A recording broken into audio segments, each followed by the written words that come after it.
Je me pose la question. Mais mon prénom vient d'ailleurs. Ma religion, elle a traversé un océan ou un désert pour arriver chez moi. Mon nom de famille vient de mes ancêtres. Ma langue officielle, elle a été imposée il y a moins de 2 siècles. Alors je me pose la question, qui suis-je vraiment? Bonjour à tous, ici Tommy Lapoisse. Sur cette chaîne, on pose les questions africaines que beaucoup évitent. On parle d'économie, de mémoire, d'identité, de politique. Sans propagande, sans masque, sans peur. Et aujourd'hui, on parle d'une question intime, pas politique, pas idéologique, humaine. Si tu es africain, il y a de fortes chances que ton prénom soit Jean, Marie, Pierre, Paul, Mohamed, Aïcha ou Hassan. Ta religion soit chrétienne ou musulmane. Ta langue officielle soit le français, l'anglais, le portugais, l'arabe ou l'espagnol. Ton nom de famille soit le seul vestige direct d'avant.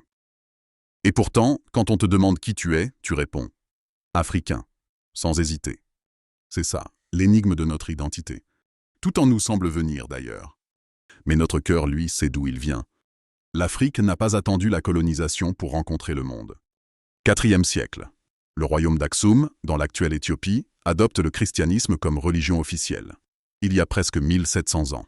Avant la France, avant l'Angleterre, avant la Russie, avant la Pologne. 8e siècle.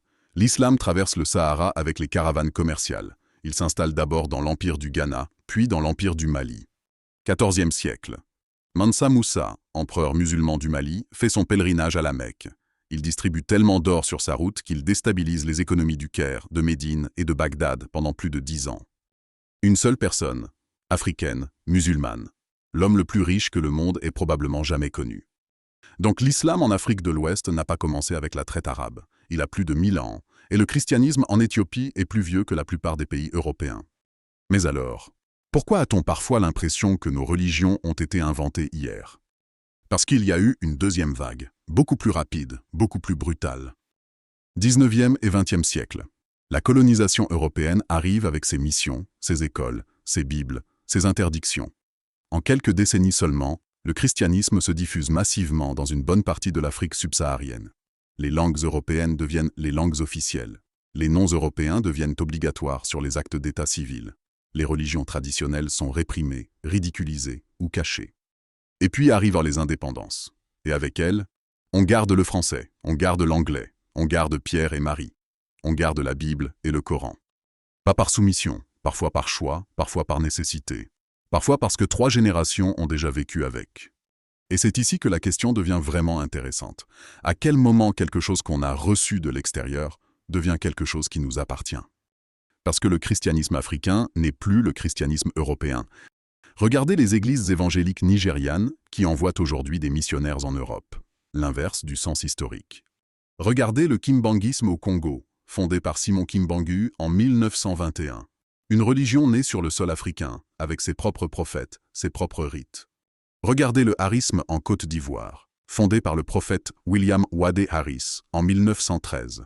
Encore africain, encore vivant, plus de 100 ans plus tard.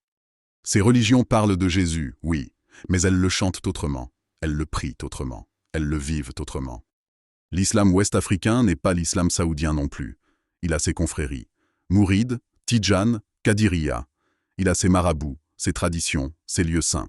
Il a sa musique, sa danse, parfois, ses chants soufis. Donc l'Afrique n'a pas seulement reçu ses religions. L'Afrique les a transformées. Elle en a fait quelque chose de différent. Quelque chose qui n'existerait pas sans elle. Mais soyons honnêtes sur quelque chose. Quand ces religions sont arrivées en Afrique, elles ne sont pas venues seulement par la conviction. L'islam s'est répandu en Afrique de l'Ouest par les caravanes commerciales, oui, mais aussi par les conquêtes.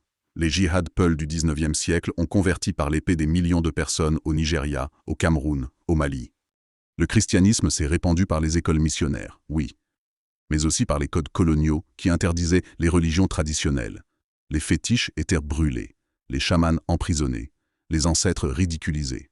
Donc soyons précis. Beaucoup d'entre nous portent une religion que nos ancêtres n'auraient peut-être pas choisie librement. Et c'est une vérité difficile à porter. Mais voici la question encore plus dérangeante. Toutes ces religions sont des religions d'amour. Le Christ a dit d'aimer son prochain. Le prophète a dit que le meilleur des croyants est celui qui traite bien les autres. Mais aujourd'hui, en 2026, Les musulmans Peuls du nord du Mali tuent des musulmans Dogons du centre. Les chrétiens du sud du Nigeria et les musulmans du nord s'attaquent depuis 30 ans. Les chrétiens éthiopiens orthodoxes ont fait la guerre aux chrétiens éthiopiens tigréens. Donc je me pose la question, ces religions sont-elles vraiment entrées dans nos cœurs ou seulement dans nos pratiques?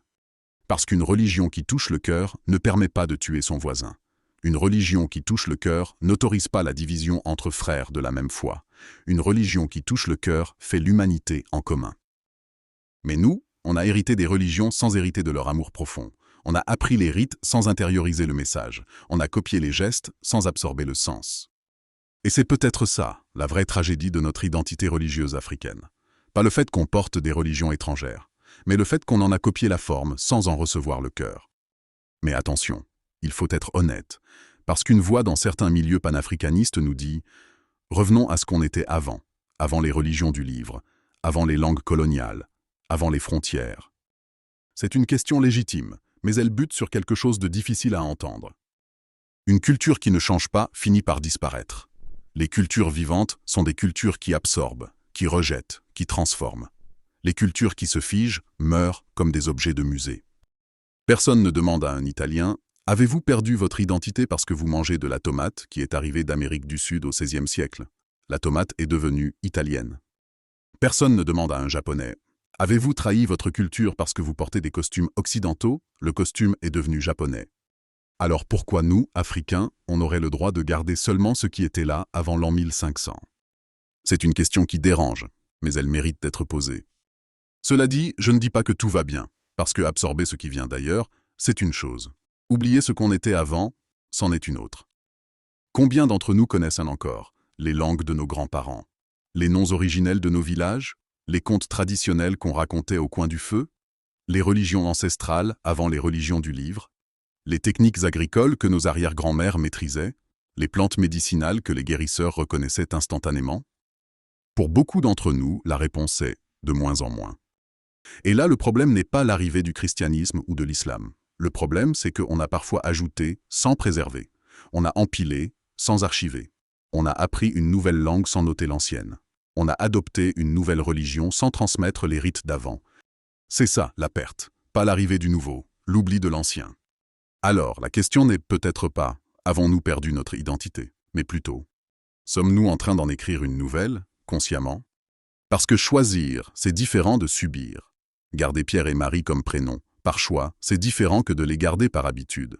Prier en arabe ou en latin, par conviction, c'est différent que de prier sans savoir pourquoi. Parler français, comme outil, c'est différent que parler français comme identité unique. Et c'est là que tout se joue. Une identité qu'on n'a pas examinée n'est pas vraiment une identité, c'est une habitude. Et les habitudes, elles, ne nous protègent de rien. Elles nous portent simplement, sans qu'on sache où elles nous emmènent. Au fond, l'identité africaine moderne, ce n'est pas un point fixe à retrouver. C'est un mouvement à choisir. Un Européen d'aujourd'hui n'est pas un Européen du Moyen-Âge. Un Chinois d'aujourd'hui n'est pas un Chinois de la dynastie Han. Un Japonais d'aujourd'hui n'est pas un samouraï. Toutes ces civilisations ont transformé leur identité au fil des siècles. Nous, on est en train de le faire aussi. Mais la différence, la grande différence, c'est qu'eux ont choisi ce qu'ils gardaient et ce qu'ils transformaient. Nous, on a parfois subi. Et c'est ça, la vraie reconstruction qui nous attend.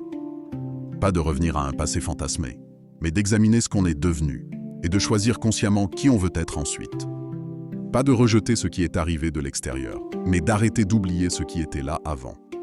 Alors je me pose la question, pour conclure cet épisode, et si l'identité africaine, ce n'était ni l'Afrique d'avant la colonisation, ni l'Afrique de la colonisation, mais l'Afrique qui décide enfin de qui elle veut être.